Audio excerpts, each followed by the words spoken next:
$10,000 in 2 months. How did I do it? Real estate flipping. The end. Just kidding. It took a lot of work to get here. I started in April 2023, about a year ago. It's April 2024 now. And I started my journey by joining the Wealthy Investor Program here in Las Vegas. And that taught me how to flip houses. I took this course and I've met through a lot of coaches, and they explained everything I needed to do to get into flipping. How to find deals, how to raise money, how to do a rehab, what materials to buy, how to price ARVs. And from that course, I started going into meetups. I started looking for other flippers that I could network with, because the way I learn is by talking to people, not just by watching course videos and reading books and watching YouTube videos, but actually interacting with people and asking them questions that I just didn't have answers to maybe in the course. And I went to all these meetups in Las Vegas. I downloaded the meetup.com app. I downloaded the Eventbrite app. I went on Facebook. I typed in real estate investors.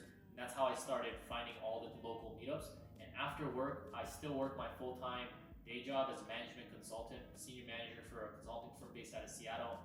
My job is fully remote, so I'm able to do flipping here in Las Vegas before work, after work, on weekends, and during my lunch break. And from there, I was able to go to these networking events after work. They usually start around 6 p.m. And I started meeting other flippers. And I started understanding that there's different types of people that go to these meetups. There's realtors, there's wholesalers, there's flippers, and then all of them are at a different level too. There's beginner realtors, there's advanced realtors, there's beginner wholesalers, advanced, and then there's different levels of flippers too. And after I went to about like 10 or 15 different meetups, I started getting everyone's contact information, asking them questions, following them on Instagram, trying to figure out how did they do it? How did they get so good at this? And where everybody at with their skill level, and where was their journey at? And I just took some people out to coffee or lunch, and eventually I started getting deals come to me. Wholesalers and realtors started sending me deals, and then through the course program, I would talk to my coaches and ask them, yo, is this a good deal to flip? What are your thoughts on the rehab cost? Where can I buy materials? And some coaches helped me get through that first hurdle where it's like, okay, now this is the process from end to end. This is where you go buy your materials at Home Depot, at Lowe's, at local warehouses where you create a business account and start your LLC and put your name on file, and then you start getting discounts and then negotiating. When I first started, I didn't know any of this stuff. I actually was drinking from the fire hose right away last summer. I started putting in offers on homes, and I got discouraged very quickly. I didn't get the first few deals I put offers on. I toured a bunch of houses. I was starting to feel like I wanted to quit after about 10 to 15 offers. I started talking to my coaches, and they told me, bro, you gotta put in at least 100 offers to even be considered for a deal, because you're just starting out. So I was like, okay, let me get those numbers up. So I started putting in 100 offers, and I got really close, and I started getting beat out by other flippers. So then I started asking myself, what am I doing wrong? And I kept going to these meetups, and I kept trying, and eventually I found someone who could help me and walk me through flipping, and I found my first mentor. He actually found me my first deal last summer, and I got into my first flip in August of 2023. I bought it here in Las Vegas, and that whole journey, usually a flip should take you, a single family house should take you anywhere from 6 to 8 weeks. If it's a large house, maybe 8 to 10, up to 12. And my coaches even looked at the deal that I got, and they were like, bro, this is not gonna take you 8 to 10 weeks. It's gonna take you 6 to 8 months. I'm like, what do you mean? Can you break that down for me? And they're like, well, this is a large house that you're about to flip. This is a 2,700 square foot home, and we recommend you get out of the deal. And so I was thinking about it. I sat on it for a while, and it was so hard for me to find a deal that I was just willing to take the risk. And I was like, you know what, screw it. I'm just gonna get into this. If I don't make money, I don't make money. If I lose money, I try to look at my downside, how much money I could technically lose on this deal. There was a huge profit margin. I had a spread of I bought it at $460,000 with a $10,000 wholesale fee that I had to pay the person who found me the deal. And then my ARV, which I was planning to sell it at, was somewhere around the 700s. So I had about a $240,000 cushion to get into this renovation and make some money. Looking back on it, I'm finally selling this house, and I'm about to break even, but I learned so much knowledge from this flip. I was actually in the rehab, not for 6 weeks, not for 8 weeks, not for 10 weeks, but I was in the rehab for 8 months. August to like March, I was just streaming from the fire hose. I didn't know anything about construction.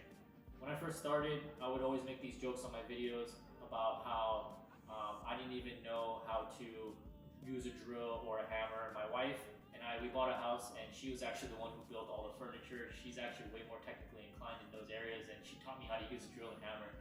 But I quickly knew that that was a big weakness of mine. So what's also really important is you got to identify your strengths and your weaknesses. I come from a corporate background.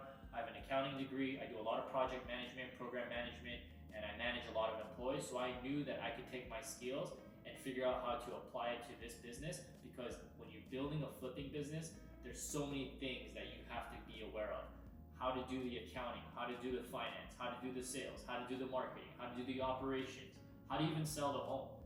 And if you're, whatever background you're in, you're gonna be able to figure out how to use your skills and apply it to one area of the flipping business. And then all the other areas that you're not good at, you're gonna wanna go to these meetups, maybe even find a coach and ask them all these questions, like how do I manage construction? How do I do construction? How do I find general contractors? How do I even raise money? That was a big problem for me in the beginning because I didn't have any experience at all. And I had to figure out how to raise money for the flip. I was actually really scared to ask friends and family because I thought it would be a little weird, and you know, sometimes family members always say never borrow from your family because if something goes wrong, like it could go really bad. So my first private money lender who let me borrow money for this flip was actually a coworker of mine that I used to work with, and we became good friends. And he saw my journey. He knew that I was really interested in real estate. I did have some background in real estate before I got into flipping. I actually owned 4 rental properties out of state with my wife in Ohio. And from there, I understood how to buy a house and also how to manage tenants and all that stuff. We have a property manager out there, so I understood a little bit of that. And he knew that I had this burning desire to grow a flipping business. So I wasn't completely inexperienced from real estate, and that kind of helped him gain security and confidence in my business. But I also put myself into this business by putting my own skin in the game. I actually wasn't able to use other people's money, such as my friend, for everything. I invested my own money into the flip as well. I even put down my credit cards and I signed some contracts saying I personally guarantee money, and if I don't make money on this flip, or if I even lose, I'll make sure that he gets paid out and I'll take on the debt. I was willing to take on that risk just so that I can get into my first deal. Finally, when I got into my first deal, finding contractors was the biggest hurdle that I had to go through. I got into the deal without even knowing any contractors, and from these meetups, I had to quickly talk to all the flippers and ask them for referrals. And eventually they would give me, their landscaper, their plumber, their electrician, their licensed GCs, things like that. And I would actually learn from my mentor at the time, how to scope a project, how to buy materials, how to negotiate prices, how to split labor and material costs, how to price a kitchen, how to price a bathroom, how to price flooring, how to price walls, how to price doors, how to build a door, how to frame a wall, how to do all sorts of things. And my first project wasn't a simple cookie cutter flip that's typically in Vegas at like 300 to 400K price point. I was flipping a 700K home. And that's part of the reason why I went so over my rehab budget. I actually was planning to spend 100K in rehab, and I went way over. I almost went double. I went around 180 to 190K in rehab, and it was crazy. Like the amount of stuff that I learned along the way over these 8 months of flipping a house, the amount of contractors that ripped me off, the amount of people that I had to learn lessons from. It was insane. Like the lessons that I had to learn to write things down, how plumbing is priced, how electrical is priced, how HVAC is priced, how flooring is priced, how demolition is priced, things like that. I mean, you could go, a much more simpler route than I did, which is, you could just hire a general contractor and just have them do it all out, or you can hire different licensed subcontractors and price it out. My mentor at the time told me that it's much cheaper and more efficient because he had a lot more experience in doing it this way. And from there, I actually wanted to actively get involved with the flip and learn how different construction pieces work, because in my day job, I work with a lot of software engineers and I manage a lot of software development, and we build a lot of like billion-dollar software products for companies. And from there, I learned in order to be an effective manager, in whatever thing you're managing, you you need to actually understand what the heck it is you're managing. So I didn't want to just outsource everything because I knew if I was going to be a long-term flipper, I'd have to eventually learn how construction rehab works. And I'm super glad that I did. Even though it took me 8 months to learn all this, I just drank through the fire hose. I had to learn, how complicated it was to put a bathroom together, how complicated it was to address things that came up. Whenever there was a leak, every single day there was a fire for about 4 to 6 months into the flip. But I asked them questions. How would you solve this? How would you fix that? And they knew, but we problem solved eventually, and I eventually learned, how to work and fix out problems with my crew and my construction team. And from there, I was able to gain their respect because I wasn't always pressuring them to push it and finish faster, which a lot of flippers do. But I took my time and trying to understand how the process works because I knew I had a big spread. That was another big thing that was helping me out. And so I really used the first flipping opportunity to just learn how this business works. And I wasn't really eager to make a ton of money off of it. I just wanted to make sure that this one was the one where I was going to learn a lot of my lessons. And I'm really glad that I did, because after that second one that I flipped, the condo, it took 2 weeks. My third one that I did, another condo, it took 2 weeks, and that's under contract right now and projected to make me $30,000 in profit. And now I'm in my fourth condo, which is the same model match in the same community. And this one's going to take me 3 weeks, but it's also going to make me another $30K in profit. And I just secured another deal down the block. It's also going to make me another $30K in profit. So don't be so eager to make money on the first flip right away, or even your first 2 flips, because my second flip's actually still on the market, and I don't even know if I'm going to make a profit on that one, but it's okay. I learned how to flip condos. I learned how different it is from flipping a single family house. And every asset class, a condo, a townhouse, a single family home, a multi-family home, even a mobile home or a manufactured home, they all have their different kinks. So, don't chase the money, but chase the skills. Learn how things work, and after you practice your skills enough, the money will come. And just enjoy it. Another thing that I asked myself in the beginning was, am I gonna even really like doing this as a flipper? I don't know. And after a while, no matter how hard it was, I always found myself wanting to keep going and keep continuing. And every single week, I wanted to quit during the rehab of my first project. There were some months where every single day I wanted to quit. But for some reason, brushing my teeth at night, looking myself in the mirror, I just wanted to keep going. Something about it was calling me and interesting to me, and I just didn't want to quit. And that's just my personality, and I hate quitting.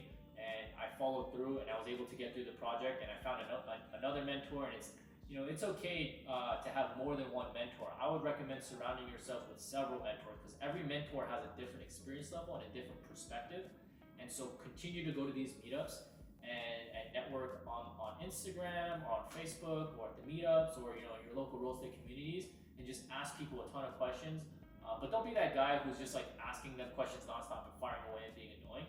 Build a relationship with them. See how you can add value to their lives as well. If there's a certain supplier that you found in your local city is flooring or cabinets or countertops or whatever, you can give them free information saying, hey, how much do you buy your flooring for? Oh, I actually know that these guys sell it for this price, and this is actually cheaper. Oh, how much do you borrow money for? Oh, which lender do you use? Oh, I actually know that this other flipper, he actually uses this lender and they're much cheaper. Have you thought about that? If you bring value like that to other flippers and other people at these meetups, they will start remembering you, and it's sort of a network that you're creating and a brand that you have to develop for yourself as you go through this process. And eventually over time, a lot of people will know you.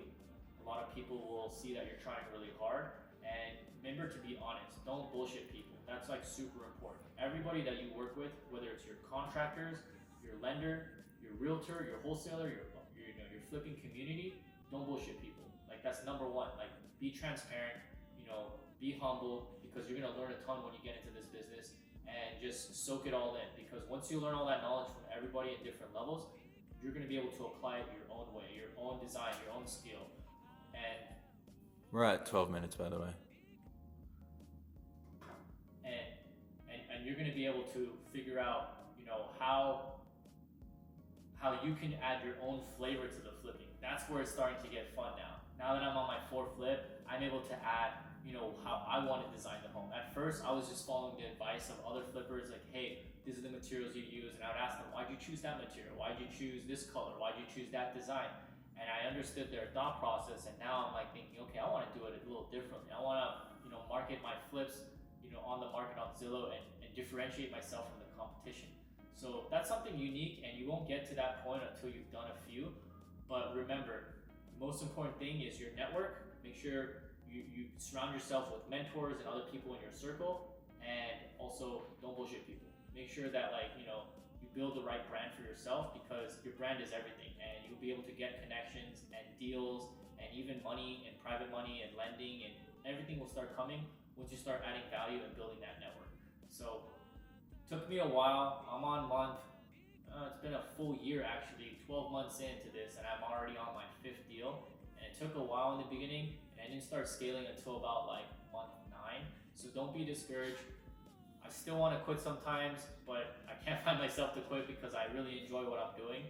And I just, if you're out there and you want to be a flipper, just give it a try and see if it's for you. It's not for everyone. I realize the skills that it takes to flipping a house are a lot of managerial skills, because you're going to be managing a lot of different people and work, and also a lot of sales skills and marketing and people skills. So you're going to be doing a lot of networking and trying to sell people homes and trying to sell people to send you their deals.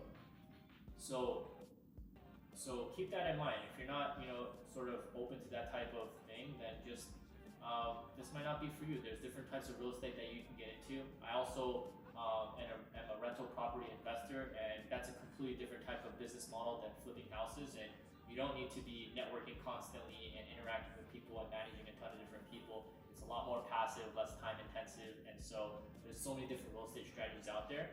And just got to figure out if real estate is really what you want to get into. Explore different options. And that's how I made $30,000 in 2 months, but realistically, it took a year to get here.